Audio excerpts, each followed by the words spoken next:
সাধারণ মানুষের মধ্যে স্বল্প মূল্যে পুষ্টিকর খাবার তুলে দিতে রাজ্য সরকারের উদ্যোগে রাজ্যব্যাপী বিভিন্ন জায়গাতেই চলে মা ক্যান্টিন। পুরুলিয়া শহরে দুটি মা ক্যান্টিন চলে। একটি চলে পুরুলিয়া দেবেন মাহাতো গভর্নমেন্ট মেডিকেল কলেজ ও হাসপাতালের সদর ক্যাম্পাসে ও অপরটি চলে পুরুলিয়া শহরের ডাক বাংলোতে। প্রত্যেক দিন 700 থেকে 800 জন মানুষ এই মা ক্যান্টিনে দুপুরের খাবার গ্রহণ করেন। রোজ দুপুর 1টা থেকে দুপুর 3টে পর্যন্ত মা ক্যান্টিন খোলা থাকে। এখানে মাত্র 5 টাকার বিনিময়ে পাওয়া যায় ভাত, ডাল, সবজি ও ডিম। এই মা ক্যান্টিনের খাবারের গুণগত মান যাচাই করে দেখা হচ্ছে পুরুলিয়া পৌর প্রশাসনের পক্ষ থেকে। পুরুলিয়া সদর মহকুমা শাসক উৎপল কুমার ঘোষ সরজমিনে মা ক্যান্টিন পরিদর্শন করে দেখেন।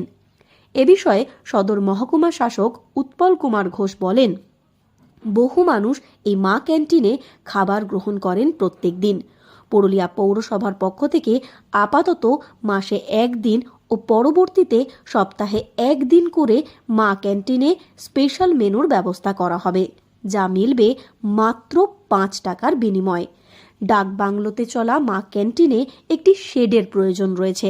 পৌরসভার পক্ষ থেকে সেই শেডের ব্যবস্থা করে দেওয়া হবে। এছাড়াও এখানে একটি শৌচাগারেরও ব্যবস্থা করা হবে পৌরসভার পক্ষ থেকে। মিউনিসিপ্যালিটির পক্ষ থেকে একটা ভাবনা চিন্তা করে ক্যান্টিনে যেটা নর্মালি ডিম, ভাত, সবজি, ডাল যেটা হয় সেটা ঠিক আছে। আমরা মাসের এখন আপাতত 1 দিনই ঠিক করেছি, বা এরপরেও যদি পারি আমরা সপ্তাহে 1 দিন করে কিছু স্পেশাল মেনু সহযোগে আমরা এখানে খাওয়াবো। সেদিন একটু স্পেশাল মেনু থাকবে, বাড়তি মেনু থাকবে। এখানে সেটের প্রয়োজন, আজকে দেখি এটা আমরা বুঝতে পারলাম, খুব তাড়াতাড়ি এখানে সেট করে দেবো। আর একটা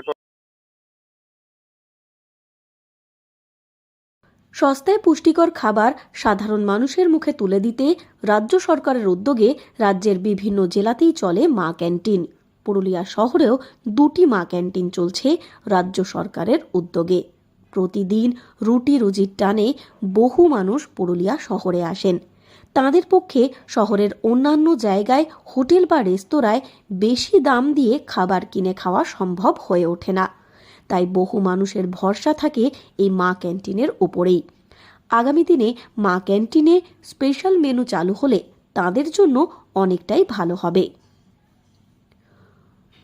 পুরুলিয়া থেকে শর্মিষ্ঠা ব্যানার্জির রিপোর্ট, লোকাল 18 বাংলা।